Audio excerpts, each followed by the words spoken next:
یہاں سے پیدا ہوئی کہ ہم نے اپنی عقل کو ہر چیز کا حکم ٹھہرا دیا، کہ عقل کو اعلیٰ سمجھا، کہ عقل سے طے ہوگا کہ کیا صحیح ہے کیا غلط، جبکہ قرآن کریم اور شریعت اسلامیہ نے عقل کی قدر کی ہے۔ اسی لیے قرآن کریم بار بار کہتا ہے افلا تعقلون، عقل نہیں رکھتے؟ اللہ کی نشانیوں پہ غور کرو، آسمانوں پر، زمین پر، پہاڑوں پر، عقل نہیں رکھتے؟ عقل کا استعمال کرو، اللہ کی قدرت کو پہچانو۔ لیکن اللہ نے بیان کر دیا کہ عقل کا ایک مخصوص دائرہ ہے، ایک اس کی حد ہے، ایک لمیٹیشن ہے۔ کیوں؟ کیونکہ انسان کی عقل محدود ہے نا، انلمیٹڈ تو نہیں، لا محدود تو نہیں، لمیٹڈ ہے۔ تو اللہ رب العالمین کی حکمت لا محدود ہے۔ کیا ہم اپنی عقل سے اللہ کی حکمت کو پہچان پائیں گے، مکمل طور پہ جان پائیں گے؟ کبھی نہیں۔ اللہ کی حکمت کا ہم احاطہ کر سکتے ہیں اپنے علم سے، اپنی حکمت سے، اپنی عقل سے؟ کبھی نہیں ہو سکتا۔ لہذا قرآن کریم اور اسلام یہ سکھاتا ہے کہ عقل کا استعمال تو ہوگا، لیکن ایک مخصوص دائرے تک ہوگا، اور اس دائرے کے بعد اگر ہمیں معلومات حاصل کرنی ہے اور صحیح اور غلط کا فیصلہ کرنا ہے تو اب ہمیں وحی الہی کی طرف رجوع کرنا ہے، اللہ کی وحی کی طرف، اللہ کی ریویلیشن کی طرف۔ اللہ تعالیٰ نے جو وحی نازل کی وہ اسی لیے نازل کی کہ صحیح اور غلط کا فیصلہ بندوں کو بتا سکے۔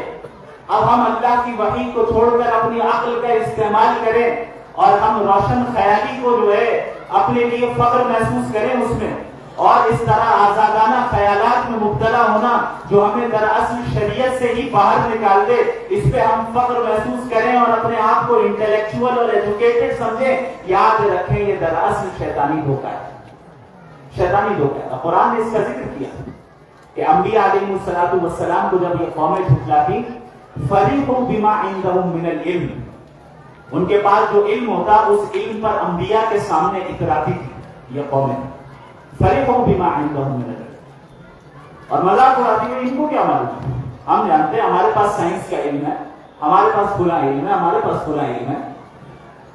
نتیجہ کیا نکلا؟ ہلاک و برباد ہوئے، انبیاء کے راستے کو انہوں نے ترک کیا۔ یاد رکھیں اسلام ماڈرن ایجوکیشن کو اختیار کرنے سے ہرگز نہیں روکتا، لیکن ماڈرن ایجوکیشن کو مغربی تہذیب کے سائے میں رکھ کر پڑھنے اور پڑھانے سے منع کرتا ہے۔ سمجھ میں آ رہی ہے بات؟ تو یہ جو موجودہ زمانے کا فتنہ ہے، یاد رکھیں اس کا مقابلہ کرنا یہ ہماری ذمہ داری ہے کہ ہم ان آئیڈیالوجیز کو اور ان افکار کا مقابلہ کریں اور ایسے افراد کو تیار کریں جو در حقیقت آج کے زمانے کے لیے امام احمد بن حنبل، امام غزالی رحمہ اللہ اور امام ابو حنیفہ، امام شافعی، امام بخاری، جس طرح ان تمام حضرات نے اپنے اپنے زمانے کے فتنوں کو کچل کر رکھ دیا، اسی طریقے سے ہمارے افراد بھی ان فتنوں کو ختم کریں اور لوگوں کی ایمان کی حفاظت کا کام انجام دیں۔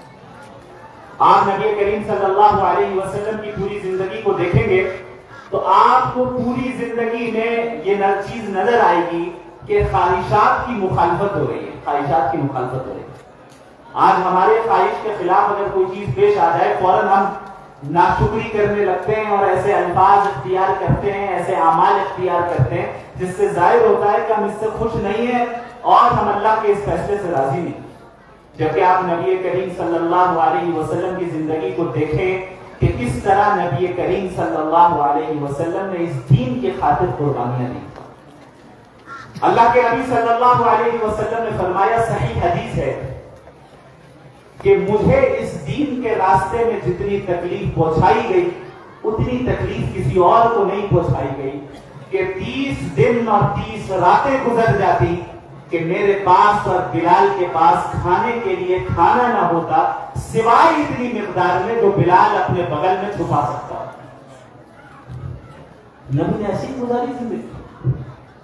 کیا صحابہ کرام اللہ کے نبی صلی اللہ علیہ وسلم پر اپنی جان اپنا مال قربان نہیں کرتے تھے؟ کرتے تھے، لیکن آپ صلی اللہ علیہ وسلم نے کبھی ایسی زندگی نہیں گزاری، ایسا راستہ اختیار نہیں کیا کہ لوگ کہیں کہ بھئی یہ بادشاہوں والی زندگی گزار ہے۔ حضرت عمر بن خطاب رضی اللہ عنہ ایک مرتبہ نبی کریم صلی اللہ علیہ وسلم کے پاس داخل ہوتے ہیں آپ صلی اللہ علیہ وسلم آرام فرما رہے تھے ایک چٹائی کے اوپر. حضرت اٹھ کر بیٹھتے ہیں تو چٹائی کے نشان جو ہے آپ صلی اللہ علیہ وسلم کی پیٹھ پر پڑے ہوئے لگے ہوئے ہوتے ہیں. حضرت عمر جب ان نشانات کو دیکھتے ہیں تو رو پڑتے ہیں اور کہتے ہیں کہ یا رسول اللہ، آپ قیصر کو دیکھیں، روم کا بادشاہ، کسرا کو دیکھیں، فارس کا بادشاہ، کہ ان کا کیسا احترام ہوتا ہے اور کیسی لگژریس لائف ان کے لوگ انہیں دیتے ہیں. اور آپ تو صرف حاکم ہی نہیں بلکہ آپ تو نبی ہیں اور سب سے اعلیٰ نبی ہیں، اور آپ اس حال میں ہیں. اللہ کے نبی فرماتے ہیں مالی ولی دنیا، میرا اور دنیا سے تعلق ہی کیا ہے، میرا اور دنیا کا تعلق ہی کیا ہے. میں تو اس مسافر کی طرح ہوں جو سفر کر رہا ہے اور تھوڑی دیر کے لیے کسی درخت کے سائے میں آرام کر رہا ہے، پھر اپنی منزل کی طرف روانہ ہو جائے. یہ در حقیقت دنیا کی حقیقت نبی نے بیان کر دی کہ میرے بھائیوں، تمہاری حقیقی منزل یہ دنیا نہیں ہے، تمہاری حقیقی منزل آخرت، تمہاری حقیقی منزل اللہ کی جنت. تو دنیا میں صبر و قناعت کرو، اور جو قربانیاں دین کی خاطر مالی اعتبار سے، جانی اعتبار سے دینی پڑے، اس میں فخر محسوس کرو. اللہ کے نبی صلی اللہ علیہ وسلم ایک مرتبہ ایک جنگ میں زخمی ہوئے. آپ صلی اللہ علیہ وسلم کی انگلیوں سے خون بہنے لگا. آپ صلی اللہ علیہ وسلم کہتے ہیں کہ بھئی صبر کرو، یہ تو اللہ ہی کے راستے میں ہوا ہے، اللہ ہی کے راستے میں ہوا. غزوہ خندق کا موقع ہے، سخت مقابلہ، موسم سرد، موسم سردی شدت اختیار کی ہوئی، جنگ شدت اختیار کی ہوئی، اور اس کے علاوہ فقر و فاقہ، کھانے کے لیے کچھ ہے نہیں. بھوک سے ایسی صورتحال قائم ہو گئی کہ صحابہ کرام اپنے پیٹ پہ پتھر باندھے. ایک پتھر سب نے اپنے پیٹ پہ باندھا کہ کم از کم پتھر کی ٹھنڈک پیٹ میں محسوس ہو اور اس کی وجہ سے جسم سیدھا کھڑا رہے، بھوک کی وجہ سے ہم جھک نہ جائیں، کیونکہ ابھی مقابلہ ہو رہا ہے. لیکن بھوک کی شدت بڑھ گئی، بہت بڑھ گئی. صحابہ کرام اللہ کے نبی صلی اللہ علیہ وسلم کے پاس آتے ہیں اور شکایت کرتے ہیں کہ یا رسول اللہ، بھوک کی شدت سے ایسا حال ہو گیا ہے کہ ہم نے اپنے پیٹوں پر ایک پتھر باندھا ہے. آپ صلی اللہ علیہ وسلم اپنی چادر مبارک کو ہٹاتے ہیں اور دکھاتے ہیں کہ میں نے 2 پتھر باندھے. نبی کون سے نبی؟ افضل البشر و افضل الانبیاء، اللہ کے سب سے مقرب بندے. ان آزمائشوں سے گزرنا پڑ رہا ہے. کیوں؟ اشد الناس بلاء الانبیاء ثم الامثل فالامثل. اس دنیا میں یاد رکھو، یہاں عیش کرنے نہیں آئے، یہ دارالامتحان ہے. یہاں تمہارا ایگزامینیشن ہے، یہ ایگزام چل رہا ہے، امتحان ہو رہا ہے. کون اللہ کو راضی کرے گا، کون اپنے نفس اور شیطان کو راضی کرے گا، کون اللہ کے احکامات پر عمل کرنے والا ہوگا. لہذا اس دنیا میں آزمائشیں آئیں گی ایمان والوں کے اوپر. اللہ نے کہیں یہ وعدہ نہیں کیا کہ تم ناز و نعم میں اس دنیا میں پالے جاؤ گے، بلکہ نبی نے بیان کر دیا کہ انبیاء وہ ہوں گے جن پہ سب سے زیادہ سختیاں آئیں گی، اس کے بعد ان کے ماننے والوں پر سختیاں آئیں گی. یہی تو امتحان ہے کہ کون قائم رہے گا. طائف کے منظر کو یاد کریں، کس طریقے سے نبی کریم صلی اللہ علیہ وسلم بڑی امید کے ساتھ تشریف لے گئے کہ بھئی مکہ والے ایمان نہیں لا رہے تو کم از کم طائف والے ایمان لے آئے. آپ صلی اللہ علیہ وسلم کے ساتھ کس طرح بدسلوکی کی. آپ صلی اللہ علیہ وسلم پر پتھر برسائے گئے، آپ صلی اللہ علیہ وسلم کو دھکے دیے گئے، آپ صلی اللہ علیہ وسلم کو برا بھلا کہا گیا، یہاں تک کہ آپ صلی اللہ علیہ وسلم کا جسم لہو لہان ہو. نبی کریم صلی اللہ علیہ وسلم بار بار گر رہے ہیں، پھر اٹھایا جا رہا ہے، پھر دھکا دیا جا رہا ہے، پھر پتھرا ہو رہا ہے، پھر گر رہے ہیں، پھر اٹھایا جا رہا ہے، پھر دھکا دیا جا رہا ہے، پھر ان کے اوپر تشدد کیا جا رہا ہے. نبی کریم صلی اللہ علیہ وسلم اس سخت حالت سے گزرنے کے باوجود ایک ایسا لفظ اپنی زبان سے نہیں نکالتے جس سے اللہ کی ناشکری لازم ہے. یہ ہے نبی کریم صلی اللہ علیہ وسلم. دوسری طرف ہم ہیں کہ ذرا سی تکلیف آ جائے، اس طرح کی باتیں کرنے لگ جائیں اور اس طرح ہم اللہ سے ناراضگی کا اظہار کرنے لگ جائیں کہ ہمارے ہی ساتھ کیوں ہوتا ہے، ہمارے ہی اوپر کیوں آتا ہے. ہم کیسے اب جئیں گے؟ در حقیقت ہم نے دنیا کے اسٹینڈرڈز کو اپنا اسٹینڈرڈ بنا لیا. ہم نے ضرورت سے زیادہ غیر ضروری چیزوں کو اپنے لیے ضروری سمجھ لیا.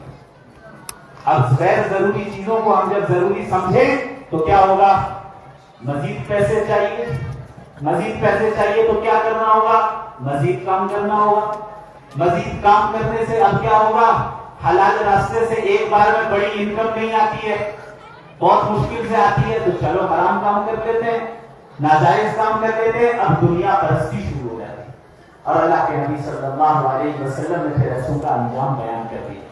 یاد رکھیں, یہ جو پیغام میں آپ حضرات تک پہنچانا چاہتا ہوں, یہ در حقیقت میری پوری گفتگو کا خلاصہ یہ ہے کہ ہم اور آپ جدید فتنوں سے مروب نہ ہو, جدید چیزوں سے مروب نہ ہو, بلکہ وہ فتنے جو سر اٹھا رہے ہیں, جن کے متعلق نبی کریم صلی اللہ علیہ وسلم نے پہلے ہی پیشن گوئی فرما دی تھی کہ ایک زمانہ آئے گا کہ اس میں ایسے فتنے ہوں گے کہ قطع اللیل المظلم, رات کی تاریکیوں کی طرح. تاریکی جب اندھیرا چھا جائے تو چاروں طرف اندھیرا پھیل جاتا ہے بڑی تیزی کے ساتھ. نبی نے فرمایا ایسا زمانہ آئے گا کہ فتنے ہر گھر میں پہنچے, ہر جگہ عام ہو گئے. اب آپ بتائیے, یہ آج کا وہ زمانہ نہیں ہے تو کون سا زمانہ جب ہر گھر میں فتنہ پہنچ چکا ہے؟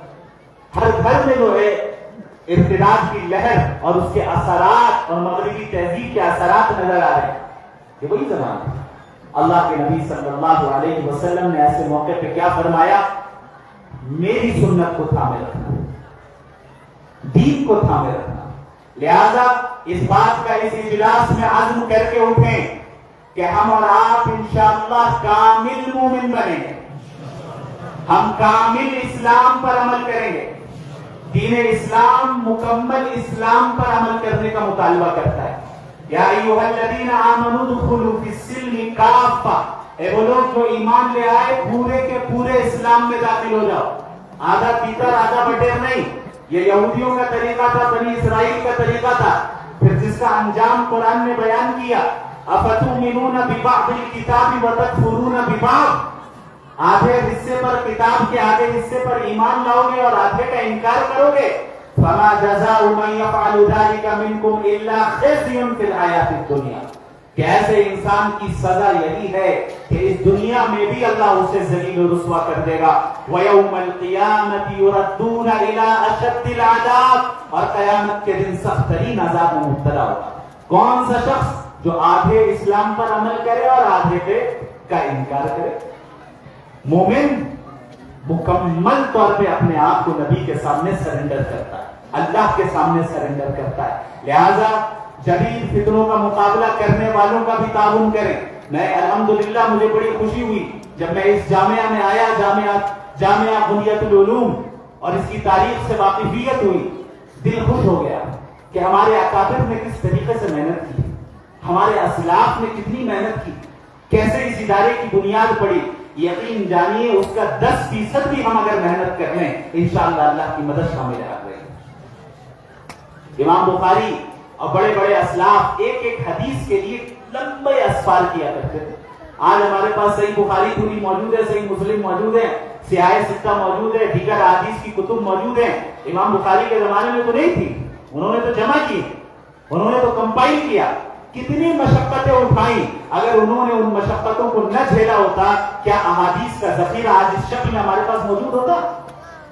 تو ہمارے اسلاف کے کاموں کی قدر کرنا اور پھر اس کے مطابق اپنے آپ کو اور اپنی صلاحیتوں کو بھی لگانا یہ مطلوب ہے.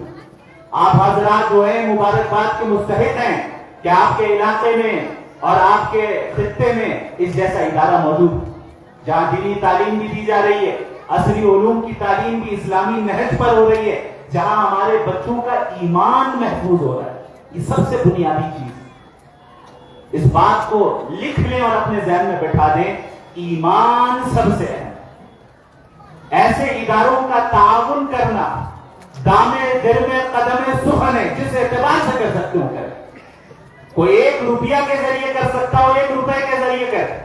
یہ نہ دیکھیں کہ بھئی یہ تو 1 ہی روپیہ ہے, ہم کیا کہیں گے محترم صاحب کو شرما رہے ہیں,